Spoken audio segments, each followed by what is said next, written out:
Welcome, tranquil viewers, to Science and Spirituality on Supreme Master Television. On this episode, we share some scientific findings on the power of group meditation to promote world peace and the betterment of life for everyone. The theory of the Maharshi effect is one way of describing this phenomenon, and it has been defined as the influence of coherence and positivity in the social and natural environment generated by the practice of the Transcendental Meditation and Transcendental Meditation Siddhi programs.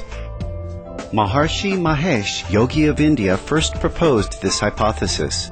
He was a spiritual teacher who during his lifetime taught a meditation technique called Transcendental Meditation.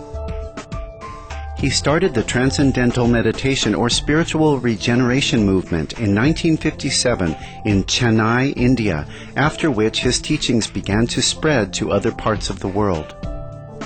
The Maharshi effect says that when a certain number of people meditate together using the Transcendental Meditation technique, the coherence created in the energy field of the group is able to affect the collective consciousness of others in a constructive manner at a local, national, and worldwide level.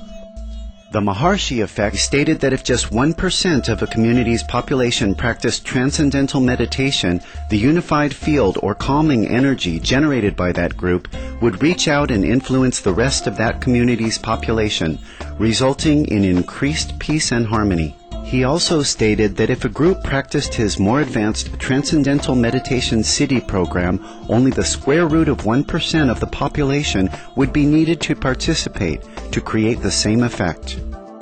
According to the Maharshi, when people meditate together with unified good intentions, their alpha brainwaves become synchronized or exhibit coherence. The coherence of brainwaves causes others to receive the same properties in their subconscious mind. One of the explanations for the Maharshi effect is that because a meditating group's alpha brainwaves are functioning at a profound level, the waves permeate the atmosphere to reach those in the same geographical region, influencing their hearts, thoughts, and actions. The brainwave pattern of an individual can be measured with an electroencephalogram or EEG machine.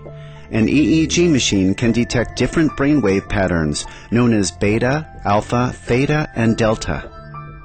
Dr. Craig Pearson is the Vice President of the Maharshi University of Management in Iowa, USA, which was founded by Maharishi Mahesh Yogi in 1971. Here he discusses the nature of consciousness. Consciousness is something that is so intimate to us that we don't normally think about it. Just like fish swimming in the sea don't think about the water that they swim in. But consciousness is what makes us awake. We can think of consciousness as wakefulness, or alertness, or even intelligence. The fact that you and I are awake and able to speak to each other is due to the fact that we are conscious, that we have consciousness at the foundation of our mind. So consciousness is the most intimate value of human life. And deep within, there's a place deep inside the mind where all thoughts come. And that is a place of unlimited creativity, unlimited intelligence. The great religions have referred to it as the kingdom of heaven within. Dr. Fred Travis is the chair of the Maharshi Vedic Science Department and director of the Center for Brain, Consciousness, and Cognition at the Maharshi University of Management.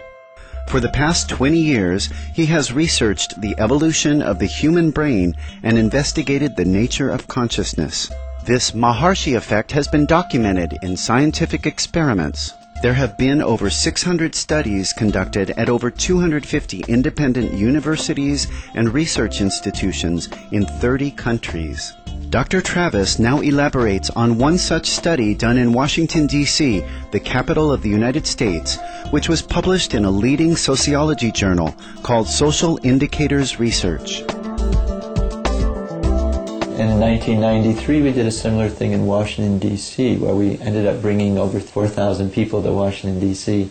This was over a 3-week period. We were able to track 20 different indices that we had lodged previously with a group of scientists, so we weren't just finding the one that worked and that's the one we're reporting. We said these are the ones we're going to measure, and then we just measured them through the time. And we found that as the numbers went up, the quality of life again went up. The experiment set out to show that the meditation would measurably reduce violent crimes in the city.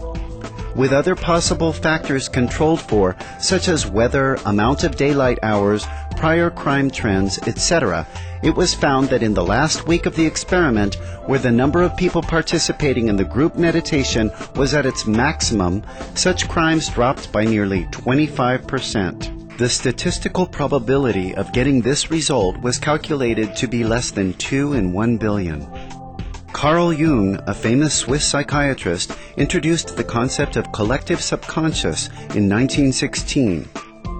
He regarded the collective subconscious as representative of wisdom and self-knowledge at the deepest level.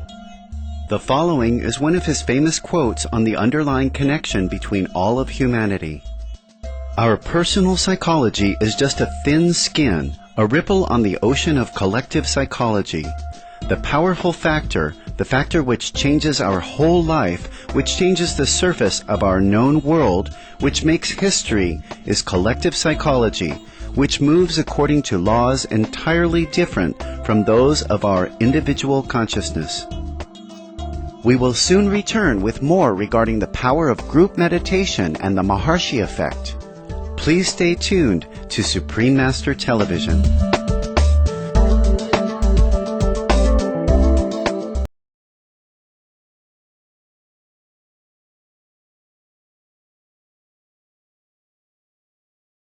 Science and Spirituality on Supreme Master Television. In the 1960s, Maharshi Mahesh Yogi put forward a theory called the Maharshi effect regarding the constructive results seen after a proportion of a population comes together in meditation. He stated that if 1% or more of a community's population meditated together using his Transcendental meditation technique, they could profoundly influence others in the vicinity, leading to more peace and happiness in the community. The influence of meditation can be much wider as well. According to the Maharshi, combined consciousness of a group that is meditating can bring order to a society or even the entire planet.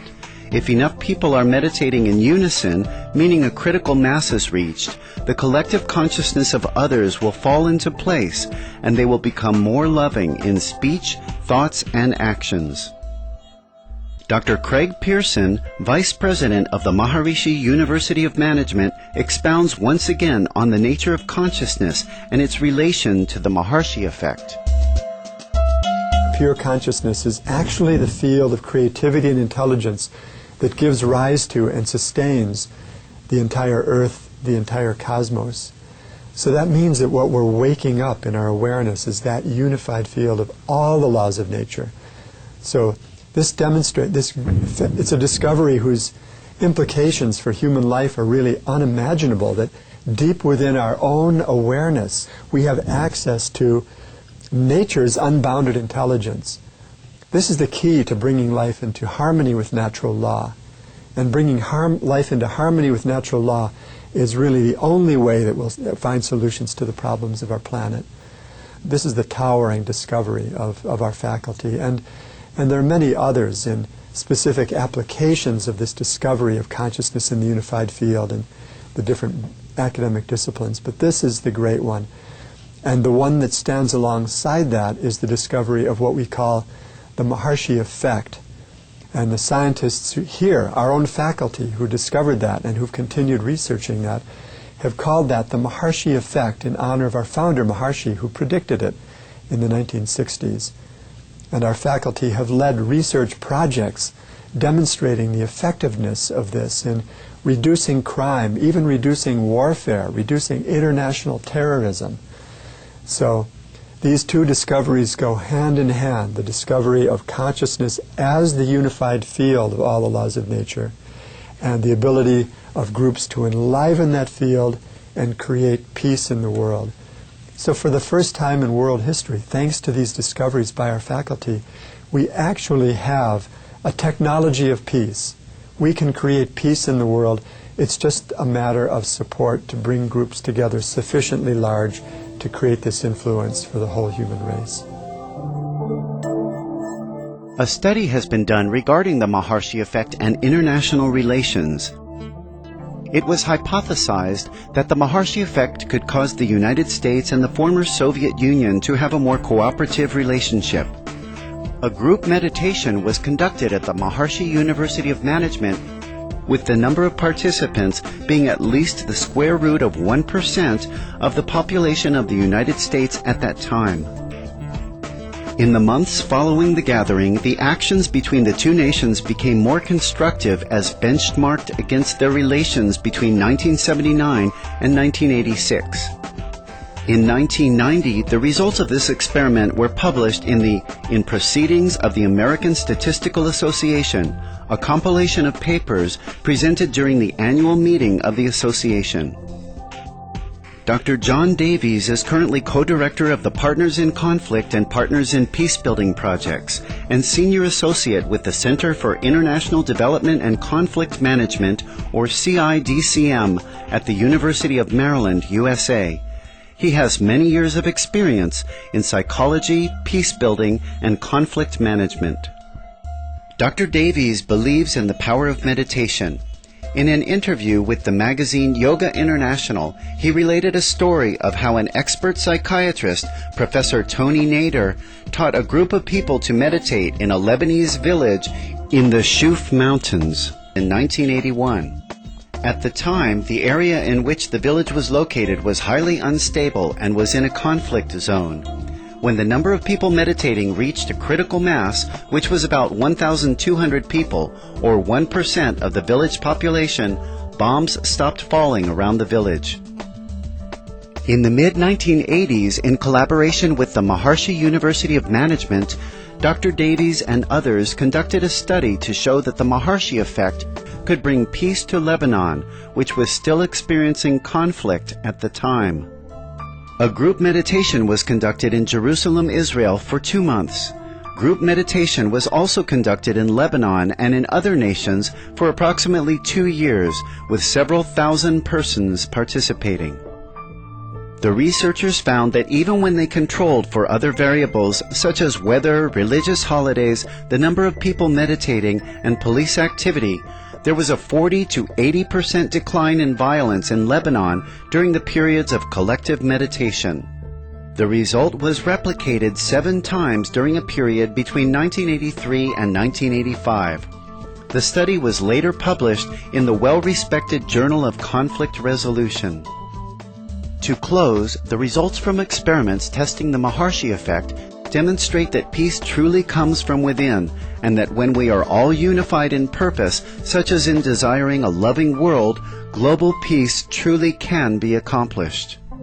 Let us all work together, meditate, and follow the compassionate lifestyle of an organic vegan diet so that we may quickly fulfill the promise of the Golden Age, a planet filled with tranquility, kindness, and love for all beings.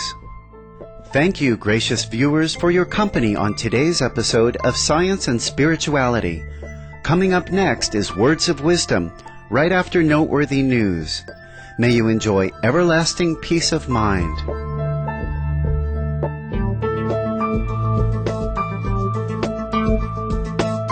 For more details, please visit www.suprememastertv.com/SS